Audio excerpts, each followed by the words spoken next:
Congress party और Congress party के कार्यकर्ता और देश की जनता उसके साथ खड़ा होकर उसका विरोध कर रही थी और आवाज उठा रही थी। ये हमारा इतिहास रहेगा। देश तो करुणा का है, प्यार का है, संघर्ष का है, त्याग का है, समर्पण का है, भावनाओं का देश है। कब तक खेलोगे भावनाओं से? तो मैं समझता हूँ राहुल गांधी उनके सपने में है, डरा रहा है।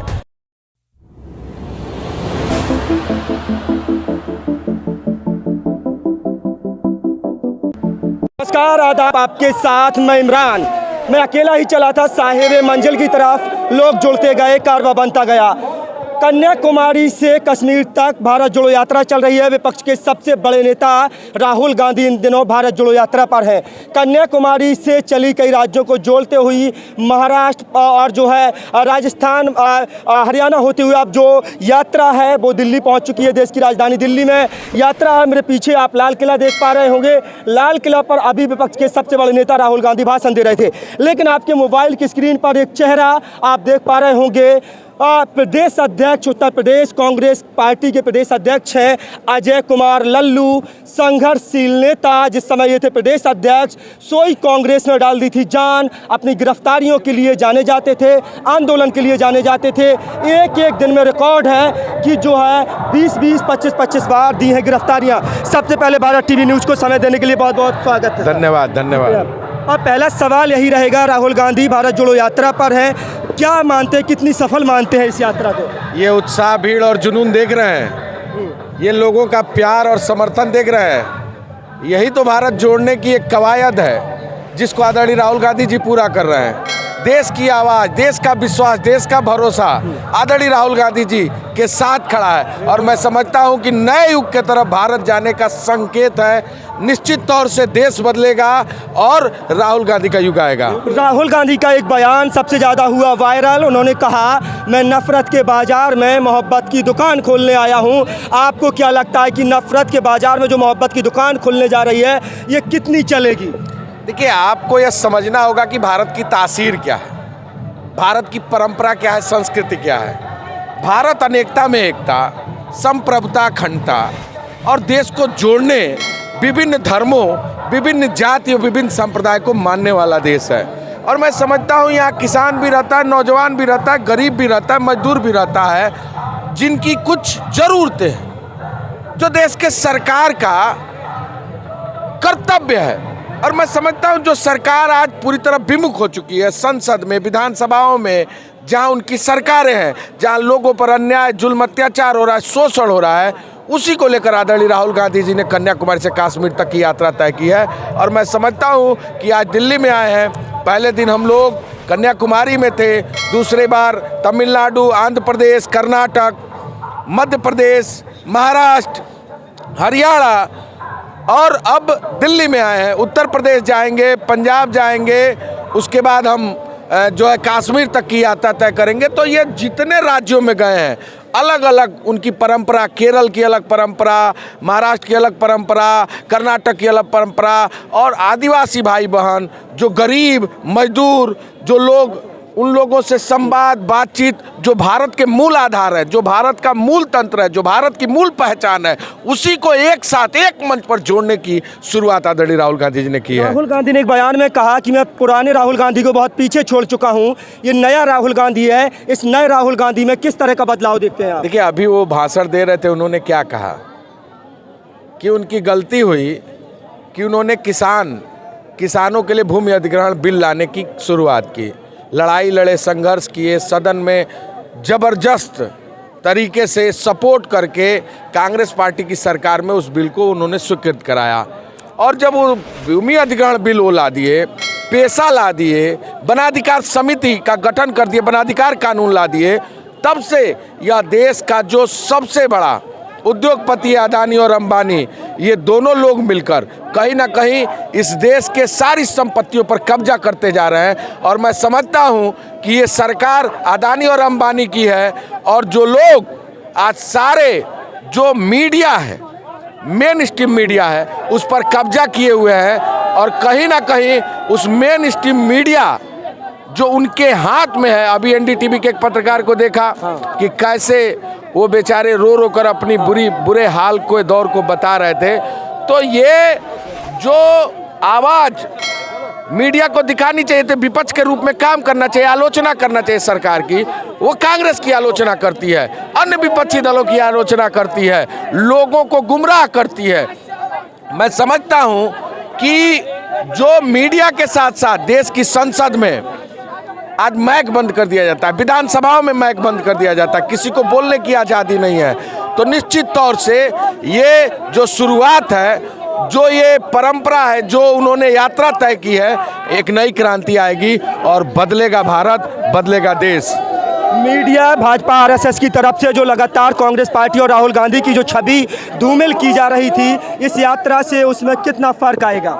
मैं समझता हूं कि पूरा देश देख रहा है कि राहुल गांधी क्या है। जो लोग कहते थे विपक्ष सड़क पर नहीं दिख रहा है, तो निश्चित तौर से नहीं दिख रहा था, क्योंकि टीवी और मीडिया नहीं दिखा रही थी। आज सोशल मीडिया के माध्यम से आप देख सकते हैं कि रोज सड़कों पर एक नौजवान बेदरंग, बदहास और मजबूती के साथ निकला है, और उसके मन में जुनून है, उसके मन में विश्वास है, उसके मन में भरोसा है कि हम भारत के उन तमाम संस्कृति, परंपरा और देश के लोगों को जोड़ेंगे, एक साथ खड़े होंगे, मजबूती से आवाज़ उठाएंगे। संसद नहीं सुनेगा, विधानसभा नहीं सुनेगा, लेकिन देश की जनता की आवाज़ राहुल गांधी सड़कों पर उठाएगा। क्या लग रहा है कि इस देश में जो है दो वर्ग है, एक शोषित और एक है जो है शोषक वर्ग। अब इस में जो शोषित हैं, जो जिनका शोषण हुआ है, वो तो लगातार इस यात्रा में शामिल हो रहे हैं, जुड़ रहे हैं। जो शोषक वर्ग है, जो शोषण करने वाला वर्ग है, वो भी इस यात्रा में जुड़ रहा है। देखिए, जो शोषण वर्ग के लोग हैं, उनको हड़बड़ाहट है, छटपटाहट है, उनके मन में बेचैनी है। क्यों? क्योंकि शोषण वर्ग के लोग तो आज भारतीय जनता पार्टी के साथ खड़े हुए हैं, नरेंद्र मोदी के साथ, आरएसएस के साथ खड़े हुए हैं, और निश्चित तौर से सारे संस्थाओं पर, सारी संपत्तियों पर कब्जा कर रहे हैं। तो उनके मन में तो डर है, और डर होना भी चाहिए। आपको याद होगा, जब देश में क्रांति की अलग होती है ना, भूकंप आता है ना, तो सब कुछ खत्म हो जाता है। तो ये भूकंप है, धरती हिलना शुरू हो गई है, कब पलट जाएगी, थोड़ा इंतजार करिए, देखते जाइए। प्रधानमंत्री ने कल जो है मीटिंग बुलाई, तत्काल मीटिंग में उन्होंने कहा कि देश में कोरोना का नया वेरिएंट आ गया है, ओमिक्रॉन तेज़ी से फैल रहा है, इसलिए जो है ये जो भीड़ है, सोशल डिस्टेंसिंग मेंटेन किया जाए, मास्क जो है इस्तेमाल किए जाएं। क्या लगता है राहुल गांधी की यात्रा को लेकर के ये सब चीज़ें? देखिए, प्रधानमंत्री जी शादी में जाएंगे, भाषण देंगे तो उनको कोरोना नहीं होगा, उनके मंत्री जाएंगे तो कोरोना नहीं होगा। और मैं आपकी जानकारी के लिए बता दूं, अभी एक बीएचयू के प्रोफेसर, बनारस जो बीएचयू सबसे बड़ी संस्था है, वहाँ के एक डॉक्टर ने कहा कि ये जो कोरोना है भारत के लिए खतरनाक नहीं है, सर्दी जुकाम होगा साधारण, उसके बाद कहीं कोई इससे डरने की ज़रूरत नहीं, चौथी लहर। लेकिन जो ये हवा और भ्रम फैलाया जा रहा है, और दिन भर टीवी पर debate, corona corona corona corona, मैं समझता हूँ जिस समय कोरोना था लोग मर रहे थे, उतना नहीं फैला, उतना नहीं इसको प्रचारित किया जाता था, उतना नहीं दिखाया जाता था। लेकिन कोरोना क्यों नहीं आएगा? राहुल गांधी यात्रा कर रहे हैं, कभी उनके टी शर्ट पर कटाच किया जाता है, कभी उनके जूते पर कटाच किया जाता है, कभी उनके चद्दर पर कटाच किया जाता है। मैं तो समझता हूँ कि हम लोग सवेरे सोकर उठते हैं तो कोई राम राम का नाम लेता है, कोई अल्लाह का नाम लेता है, कोई गुरु गोविंद सिंह जी का नाम लेता है।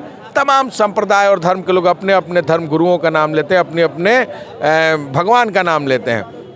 उसी तरह आजकल भारतीय जनता पार्टी के सारे नेता, आप ट्विटर, फेसबुक, व्हाट्सअप कुछ भी देख लीजिए, राहुल गांधी राहुल गांधी राहुल गांधी राहुल गांधी राहुल गांधी राहुल गांधी राहुल गांधी। तो राहुल गांधी, तो मैं समझता हूँ राहुल गांधी उनके सपने में है, डरा रहा है। आपने सुना होगा गांव में कहावत, हम लोग तो भाई देखिए भोजपुरी वाले आदमी हैं, भूत मुँह आता नहीं है, सताता है।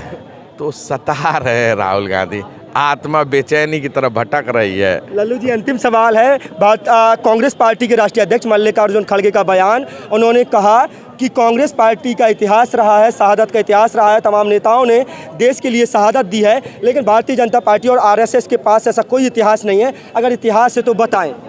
है ना इतिहास उनका नफरत फैलाने का, है ना इतिहास हिंसा करने का।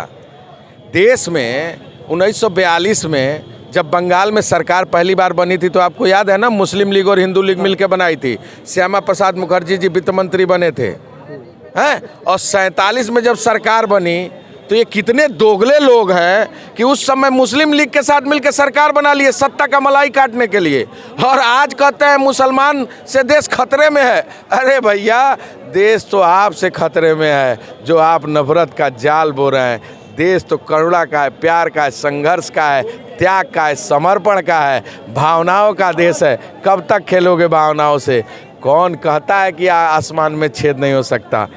एक तबीयत से पत्थर तो उछालो यार। ये भीड़ क्या 2024 के लिए कारगर सिद्ध होगी? ये जो भीड़ है वोटों में तब्दील होगी। इस सुगबुगाहट है, बदलाव की सुगबुगाहट है। लगातार कहा जाता रहा है कि मोदी नहीं तो कौन। विपक्ष के तौर पर अब नेता प्रोजेक्ट कर दिए गए हैं। लोग पीएम मटेरियल के तौर पर जो है राहुल गांधी को ले रहे हैं और भविष्य का जो है प्रधानमंत्री के रूप में देख रहे हैं। क्या लग रहा है? आप मानते हैं ना कि उनको ले रहे हैं? अब उनके छवि पर जो हजारों हजार करोड़ रुपया खर्चा किया गया वो खत्म हो गया ना, एक झटके में साफ हो गया ना। ये है उनकी ताकत, सच्चाई की।